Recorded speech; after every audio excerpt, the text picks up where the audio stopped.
ఇక్కడ ఈ ప్రపంచం ఎలాగ దృశ్యరూపకంగా కనబడుతుందో, మరణించిన తర్వాత లేదా చనిపోయిన తర్వాత లేదా నిద్రించిన తర్వాత మన ఆత్మలకు ఆ ప్రపంచం కూడా దృశ్యరూపంగా ఇట్లనే కనపడింది. జస్ట్ మనకు ఊరు మారిన ఫీలింగ్ ఉంటుంది కానీ ఇంకొక రకంగా ఉంటుంది. అర్థమైందా? ఇప్పుడేమో ఇక్కడ సజీవులు ప్రజెంట్, మన మృతుల్లోకి వెళ్ళిన తర్వాత మృతులు ప్రజెంట్ మనకి వాళ్ళ లైన్లో ఉంటారు. మళ్ళీ ఆ ప్రపంచం ఇంకా పెద్ద ప్రపంచం. ఇప్పుడు భూమి మీద ఉన్న ప్రపంచం కంటే అది పెద్ద ప్రపంచం, మృతుల ప్రపంచం. అర్థమైందా? సరే, కాబట్టి ఇది మనకు అర్థం కావాలని యేసయ్య నిద్ర నిద్ర నిద్ర అని వాడాడు. అపోస్తలులు కూడా నిద్ర నిద్ర నిద్ర అని వాడారు. నిద్రపోవడానికి ఎవరైనా భయపడతారా?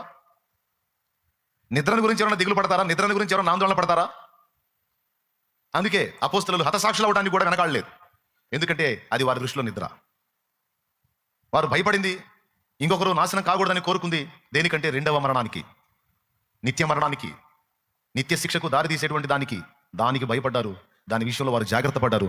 ప్రజల్ని కూడా దాని నుంచి కాపాడటానికి వారు మరణ నిద్రను పొందడానికి ఇష్టపడ్డారు. ప్రాణం కూడా పెట్టడానికి ఇష్టపడ్డారు అపోస్తలులు. సరే, ఈ పాయింట్ మీకు అర్థమైందని నేను అనుకుంటున్నాను.